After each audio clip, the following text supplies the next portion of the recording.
Hi all. Okay, here we go. Let's see. Welcome, welcome. Welcome to Aquarius, the beginning of a new era. What are we going to do tonight? Let's see. As I wrote it down, we're talking about Atlantis, aliens, Corona, of course, the Galactic Federation of Light, and telepathy. The chat is open. The chat is open, and we can see where we start. I guess we will first have a coffee. I just think we start with Atlantis.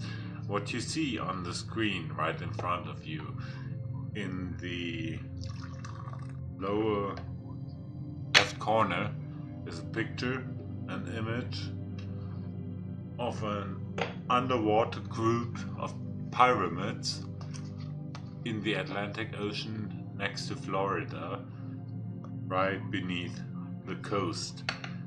It's under the surface and it's real. You can prove it. You can dive there if you want to. These pyramids, where do they come from?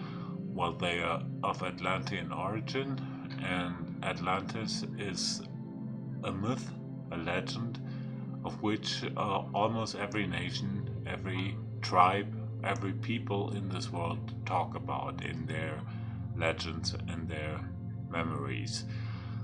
Um, Atlantis was real, it was here, and as the Hopi Indians of Northern America say, we're currently the fourth mankind living on this planet. There have been three other mankind's before us who well developed and diminished as it is so in the cosmos.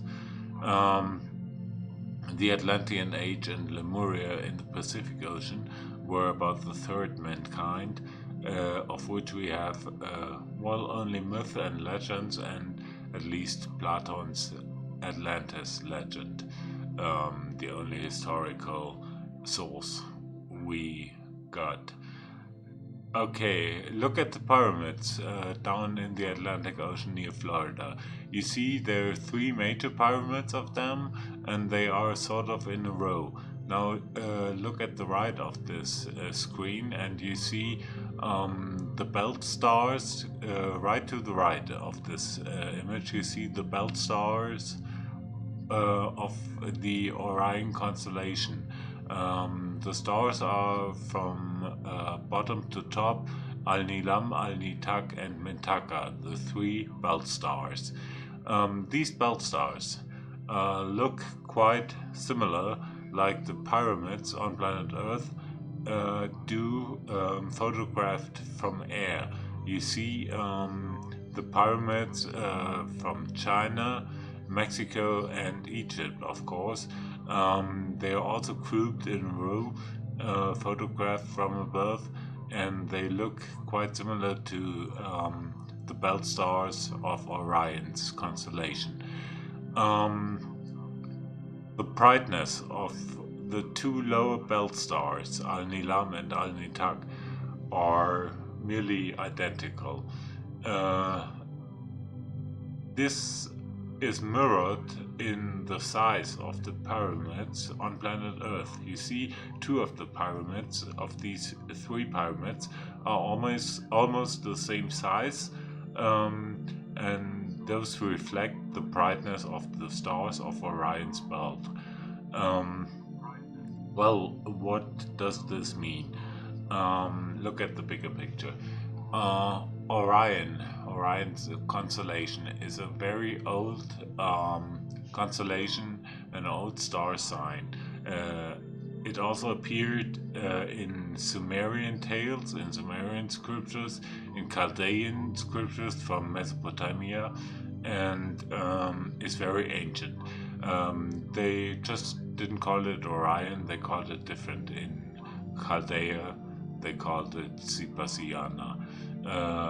And this star sign was known commonly in many other parts of this planet, and it all uh, looks back to Orion, as you can see it. Um, well, to make it short, we are kind of a colony planet of the Orion Empire. The Orion Empire is one of 4 empires currently dealing in this part of our Milky Way, our home galaxy, and they are well struggling. They sometimes like each other. We put it this way: they're just like mankind on this planet. Some are okay, some are not okay. Some do like each other, some don't. It's just normal life, you know. It also happens in intergalactic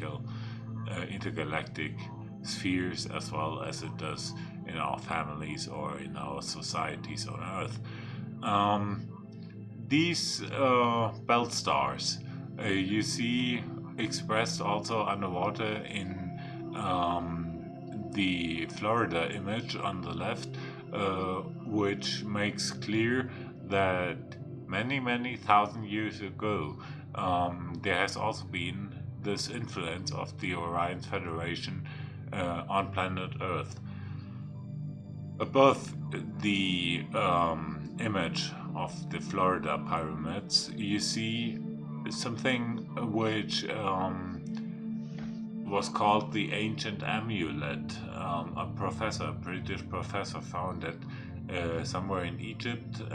He didn't talk about that very clearly because he feared that they would take it away if he would tell where he had found that amulet and stuff like that. And right after he came to the public with information about how he found that amulet and what it could be in his opinion and stuff like that, there were at least 4 or 5 other scientists from throughout the world who were contacting this professor and telling him they have exactly similar objects like this calling their own, and they're researching on it like he does, and we'll see what comes out of it.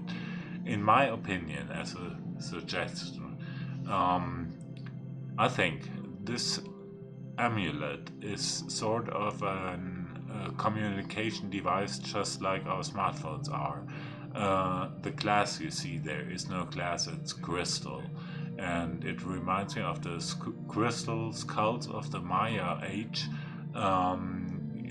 people found in Mexico and other places in Middle and Southern America, and they are sort of an optoelectronic holographic working hard disk drive for memory storage in a holographic manner in an optoelectrical way, which can be read through induction and electromagnetism, as far as I experience it, because I got not such an amulet but a different type thing from this time. I'll tell you later about the story, it's quite interesting. Okay, it works through induction and works through electromagnetism, and that's what I found out. And it's sort of communication device, as I think, and it's sort of a memory storage. It's sort of a navigation system in cosmic areas, and some more, just like a regular smartphone does. And it's very ancient. They took the, how do you call it in English,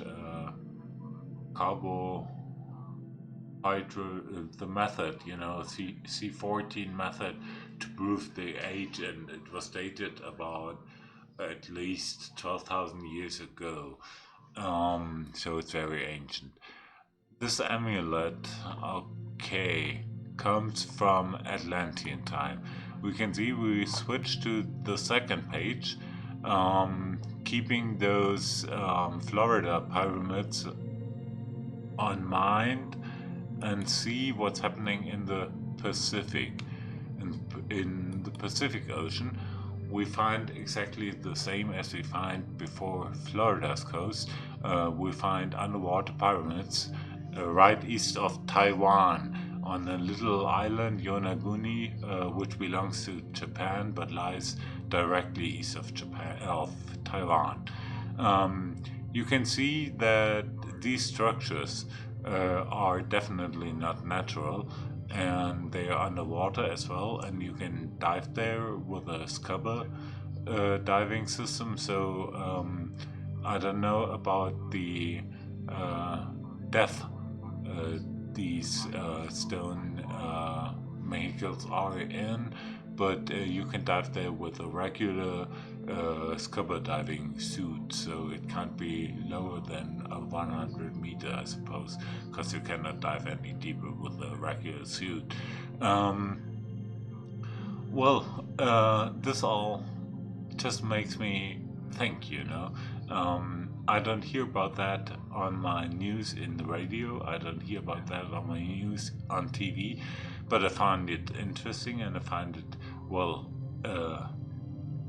just imagine if this is real. We need to know that. We need to know about all that stuff, because it changes just everything in our whole existence, in our whole way we experience ourselves, and in the way we experience the world around us. It shows us a completely different image of the world. Below my video screen you see planet Earth, and it is accompanied by an UFO. And these UFOs, whenever you see this kind of UFO, they're really good fans, so give them a hug for me, please. And we got many fans out there. We're going to talk about that a bit later. It's sort of preparing, and this preparing must come really quick, because they will be here pretty soon. Okay, this is what we could say about the Lemurian and Atlantean pyramids. In short, you can read all this information if you want to go deeper. You find lots of information, tons of information with Google or any other search engine you're using. And also in the lower right corner you see my two homepages, parbata.space and .world, on which you find additional information on parbata.space, many texts and many information on all these issues. You can go deeper there. It's quite various information there. Okay, I think what can we do? We got I think we can switch to the third image, which deals with Corona. The coronavirus. Yeah, I know what's going on outside, and it sort of... Well, let me put it this way. I can think better when I am calm, and when I'm not nervous, and what I see outside currently right now is people are very nervous, and I can understand that, but most of this nervosity comes from one thing: we have forgotten who we really are. Let me put it this way: we are not human beings having a spiritual experience, we are spiritual beings having a human experience. When we really remember and understand, which means feel it, when we remember and feel it, that we are eternal beings of one spirit, one soul, that we all are together, and that we all are of divine origin, then life's problems like, even a devastating virus lose its relevance in a certain way, because when you know you're immortal, what can scare you? What can hinder you to do whatever you desire in your mind, in your images, in your feelings, and in the whole expression your soul has? Um, Nevertheless, it is important what's going on here on this plane, in this reality, and it is important what is going on, and it is definitely not good that people lose their next of kin, and that they are afraid of their own lives, and even see a whole species diminish, which will not happen, definitely not. Uh, it's an evolutionary trigger what's going on right now, and mankind will survive, Mother Earth will survive, and everything will be good someday, one day, soon. And this is just promise of heavens above. You can read it, it's written in the stars. Well, the mythologists and other cryptic people do know about the overall situation about planet Earth and the multi-dimensional existence we are currently in, and it's just you don't know about that if you watch TV or read the newspaper, because they are not talking about that. They throw you some other stuff around your ears. So, I ask you, if you want to, only if you want to search on my pages and to search the internet. The information is various, and the information is there. You can make research for yourself, and please judge for yourself. But prove the information. Take it, don't take it for granted, prove it, and then accept what you like to accept. Okay, we see the corona picture in front of us. There's a book mentioned which was published in 1981, which speaks of the coronavirus in about 2020, which is now. And this book was published in 1981, which can easily be proven. How come that a book written or published in 1981 talks about stuff happening in the future in our nowadays time? Well, I would say it's just a perfect time loop, what happened there, and this guy probably had a good scenery in front of his eyes. I don't know how he gained that. There are several ways I know and appreciate in different ways, but I don't know how he gained his information. But at least reality around us shows us he was right with that. In this book, he writes that the disease, the virus, came from out of nowhere, and it has been here, has been a threat, and went away into nothing, just like it came and occurred, and it just vanished. He wrote in 1981, and while this virus would appear and increase again after a period of 10 years later, again for a short while. We'll see, whatever. Okay. However you think about the coronavirus, even if it's a natural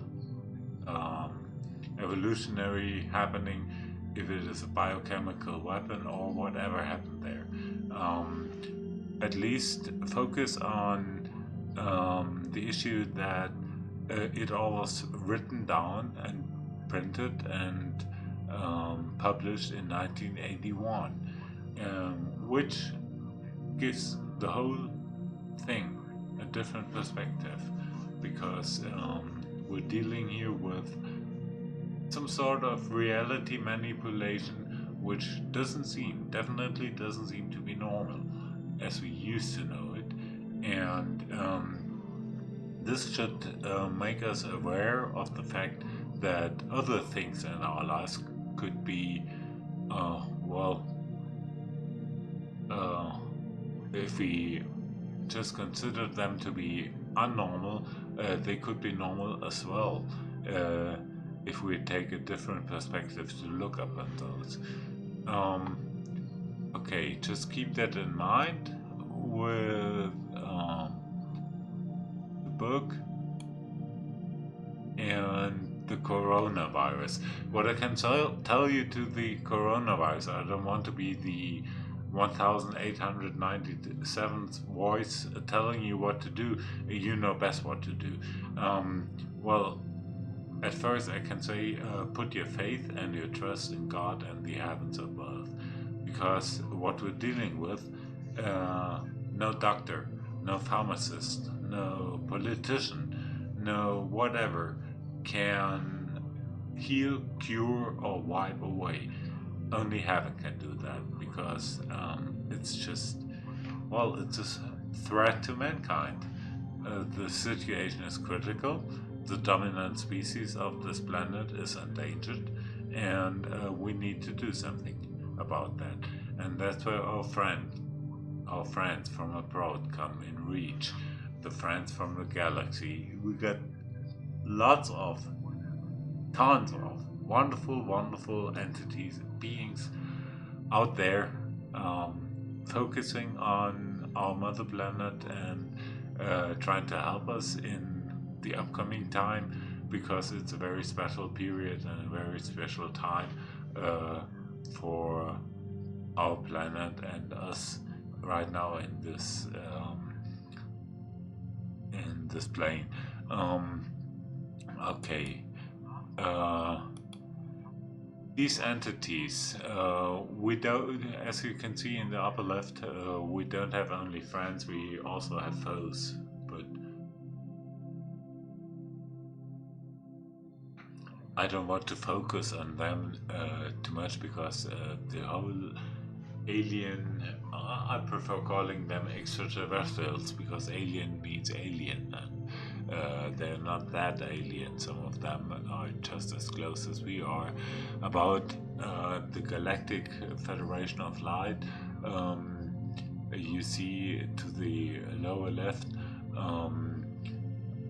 consists of about 200,000 member star nations, or planetary systems, solar systems throughout the galaxy, and about 40% of them are human in appearance. They differ slightly from planet to planet, just like you know it from Star Trek and Star Wars, like all these TV series you have seen and watched, because these series are part of a program to make you aware, to make all of us aware of the existence of extraterrestrial life around us. Go back in time until the Roswell incident in 1947, it was, I suppose. There has been in history several remarkable points on which, well, some were on paintings, some were on carvings, whatever. Some described entities, beings, even spaceships in a certain way. They simply cannot be misinterpreted with today's knowledge. So, what can we do? Yeah, these TV series used to make us aware of the fact that we are embedded into an intergalactic and cosmic happening right here. There are different types of societies. You have, well, we can look back in our history on our societies, how they became bigger and bigger, larger and larger, and how they were gone one day. Just look at the Roman Empire, look at the Greek historical appearance, look at well, the Sumerians, look at India. You can just walk around the planet and see in history ancient empires coming and going and growing, and they all followed the same principle. They were planetary bound empires. We are, and we do have these planetary bound empires today as well, but we are about to do the next step. In 1969, Apollo 11 went to the moon. As we all know, we just had the 50th anniversary, and that was, as Neil Armstrong named it, a small step for him, but a big step for mankind. And that's true, definitely true. And we're taking this big step now in an even larger way. For the cosmos and the divine source of life has decided to waken up this planet, and, well, to make it short, to give us a period of 1,000 years of paradise on planet Earth. We're gonna be a happy planet, folks. Yeah, that's true. We're gonna be a happy planet. Love and peace. And for this, just remember what happens when a woman gets a baby. A baby is born. Like a mother gets a child. A birth hurts. And this is what happens when a new era is being born. There are also some hurtings, but look at the results, and all the hurting is gone. And what we currently have is a period of hurtings, while the new era in which we are going to is free to develop and to unfold. The pain we feel, and the pain which currently is in the world, like this virus or whatever, all the cruelty, the anxiety, and the hatred, whatever you focus upon, and what you read in the newspapers, which are definitely not to inform you, but to program you with a certain kind of information in order to control your mind. If you know that, you can take the information which is given to you and prove it for yourself and judge for yourself. If you just eat it, you'll be beaten. Yeah. So always prove everything for yourself, judge for yourself, and trust yourself. Definitely trust yourself. You know the answers. You definitely know all the answers you need to know. In case you don't, pray. It's that simple. Just pray. Pray and listen to the voices inside of your head. Which brings you to the next point, which has to do with the Galactic Federation of Light as well. You see in the lower right corner people being connected with their brainwaves, telepathy. Telepathy is the most common, indeed, the most common communication way in our galaxy, in our whole universe, because it works on a conscious and on a subconscious level. The British biologist Rupert Sheldrake suggested in the 90s of the last century the so-called morphic resonance, which is what he suggested, a principle of all members of a species being connected with each other on a subconscious level. And he gave some examples for that with certain kind of Japanese apes and dogs in Great Britain and stuff like that, and birds in the Netherlands and Belgium. He gave examples to prove his theory, and it's quite interesting. You can look it up after just Google morphic resonance or morphogenetic fields. This all leads to the point that telepathy is a way we need to rethink our whole existence as a being of a humankind. The brain works quite similar to a connected computer, while the emphasis is on connected, to a connected computer or a TV set. It's like the programs you watch on a TV or you see on a connected computer are not stored on the TV set itself or the computer. They are received online, and that's exactly what the brain does in a telepathical way. I would say about 50 to 70% of the thoughts we have on our minds, day in and day out, are not of our own personal origin, but just being received online through morphogenetic fields on a telepathical, subconscious way. That doesn't have to scare you, definitely not. You're never alone. When telepathy will develop and unfold freely,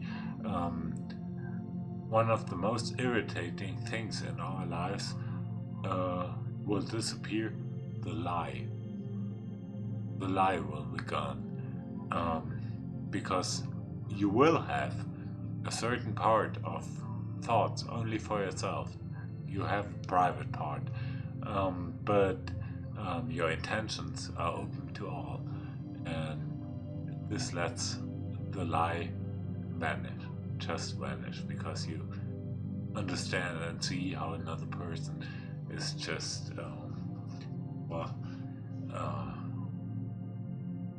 thinking. Okay, this telepathy is going to unfold, and it's growing vast, especially since I would say the late 90s of the last century. The first appearances in growth of telepathy indeed came with the hippies, the flower power movement and stuff like that in the 60s and the 70s, because of psychedelic drugs.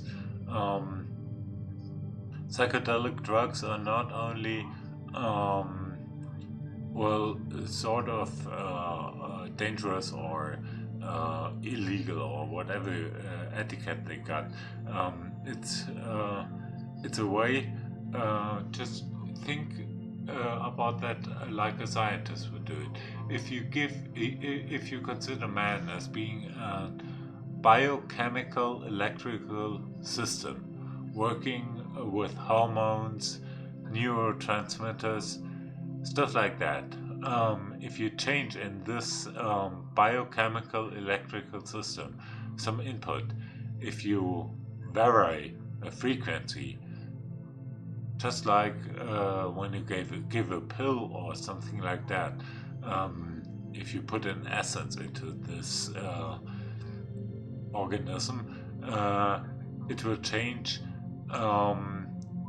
its whole habits, its way of thinking, way of feeling, stuff like that. This is when you call the people get high. Why do they get high? Because they switch frequency.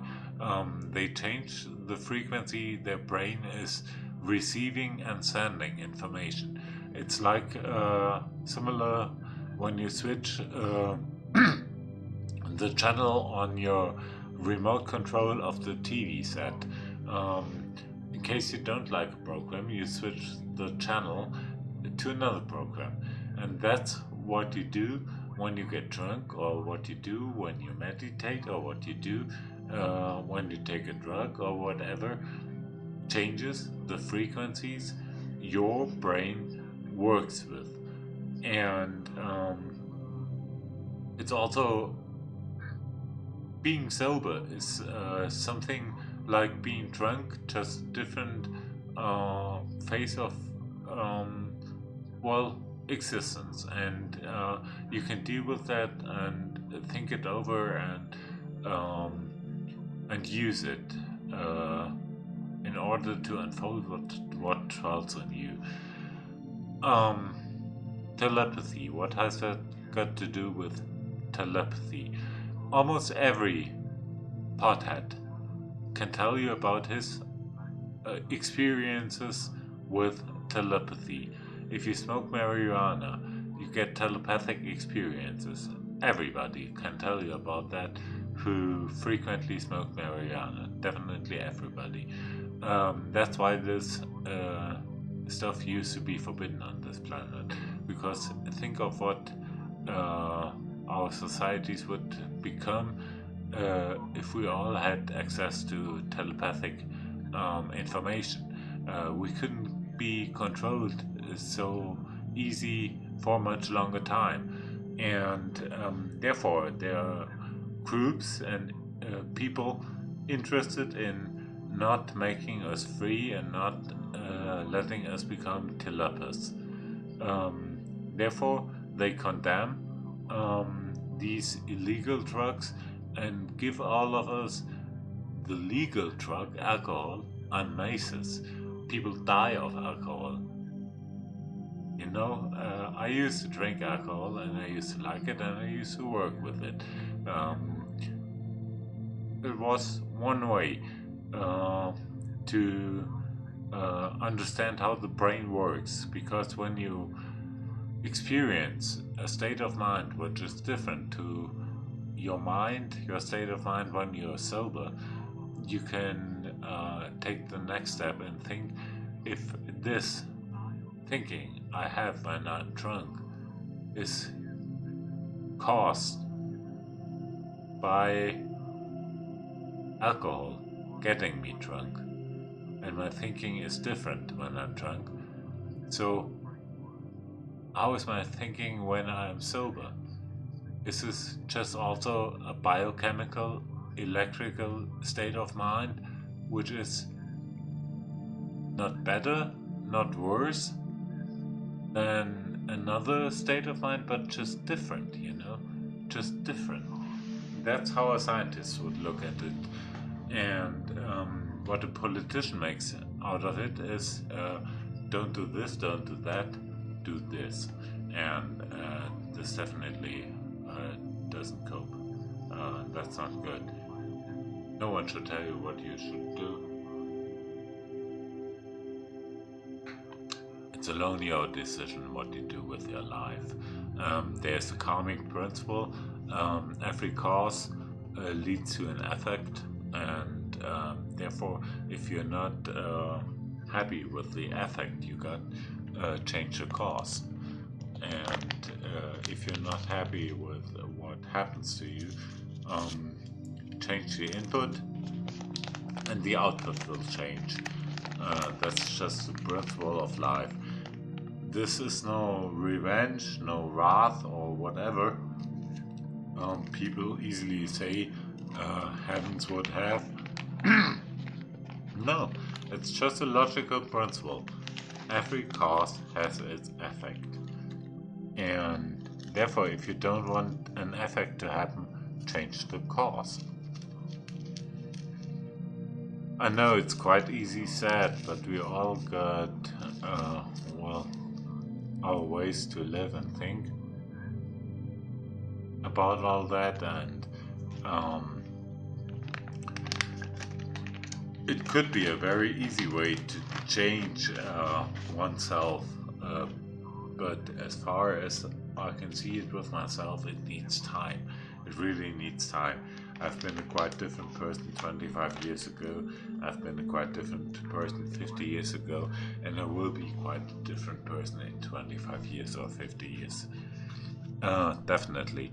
Therefore, there's no, as I would say it, there's no, even the scientists became very, very careful with the word truth. It's, I don't like talking in these words like I tell you the truth or to tell you the truth. This is, well, what is reality? It's just my impression of it, which I can judge and which I can change.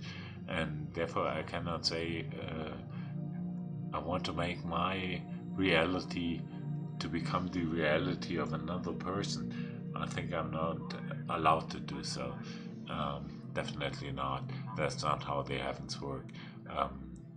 You're respected in every decision you make, but you have to stand the outcome if you make a not so good decision. Okay, somewhere I got a light.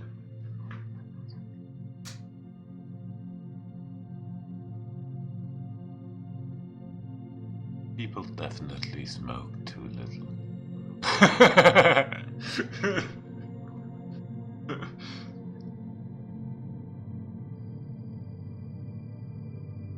Okay, what have we got there?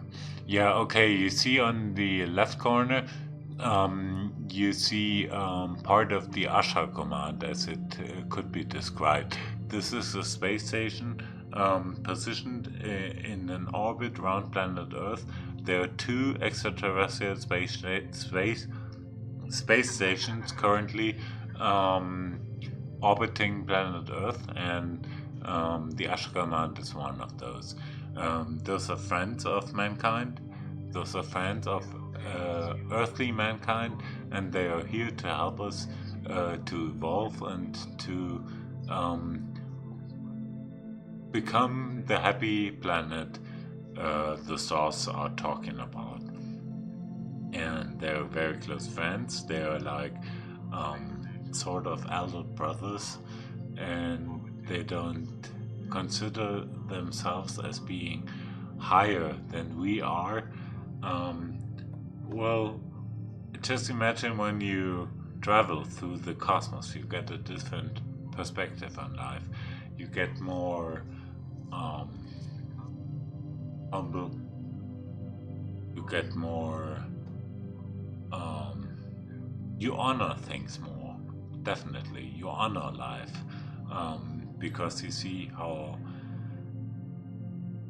much varieties it has, and life is an amazing and interesting experience and journey, and we should have all the faith to enjoy it, and that's what we're working for. And those fans from abroad throughout the galaxy and other dimensions are here to help us to become the free citizen we all urge to be. And okay, this is what the Asha command is here for, as being the representative of the Galactic Federation of Light, consisting of about more than 200,000 member star systems in our galaxy. There are billions of galaxies like ours. Don't let anybody tell you you're alone in the universe. Come on, it's 2020.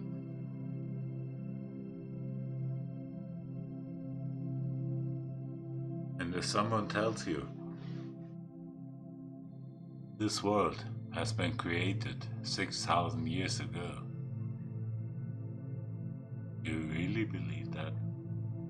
As an open-minded, grown-up, adult person, you really believe that because someone says so and tells you you have to believe that? Really?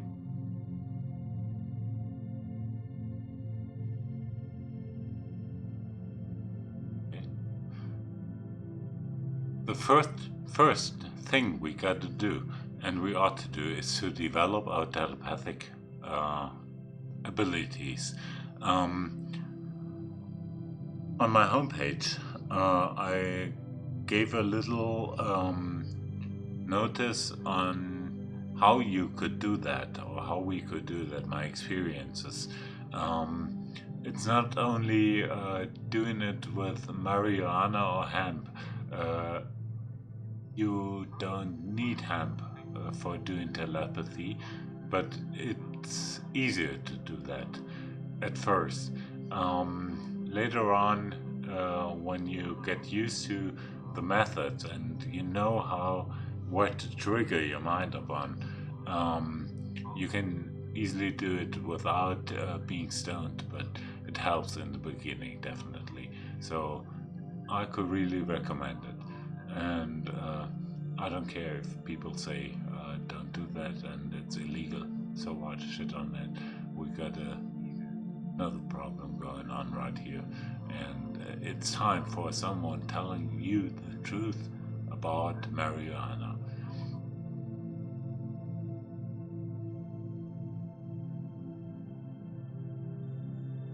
Okay, let's see.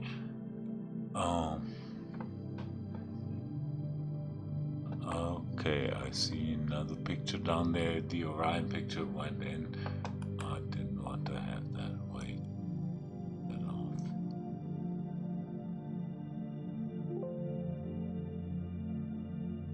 Okay.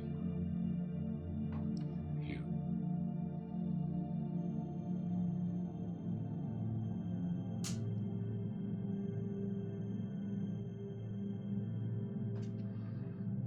What's important for Corona is you should avoid crowds. As I mentioned before, let us put our faith and our trust in God and the heavens above, but let's help heaven in one way. Avoid crowds. It's probably a good thing to stay at home or to stay with your beloved ones together. You already stay together with, just in order to help to minimize the virus spread. What we need now is time. We need time to develop some medication against it, and every second counts for that.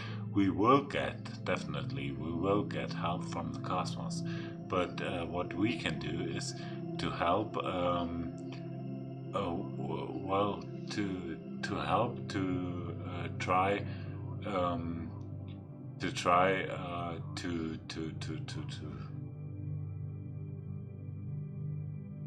no, there's a word missing. Wait.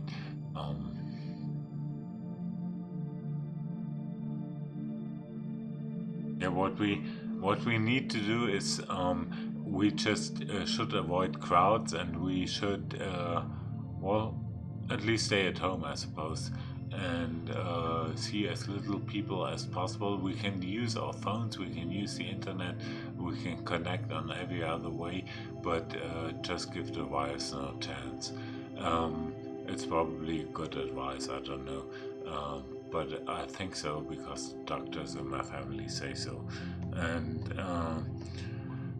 nevertheless, the whole problem will be solved by the heavens above, I suppose, because we cannot do it alone. It's a genetical thing, it's a biochemical threat, and evolution.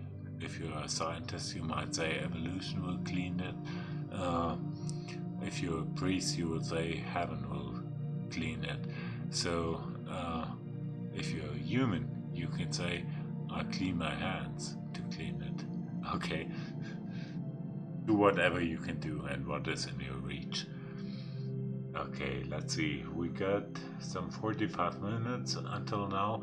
I'm gonna stop this transmission here for now. Maybe I'm going on later on in this night online. We'll see. I'm gonna check this video. It's the first international video I made. I hope everything was working good. If not, I'm gonna work on it, and I hope to see you for tomorrow's broadcast. I'm planning to do that now every 8 p.m. Central European Time. Probably every day during this crisis, I don't know. It's just a figure, we'll see.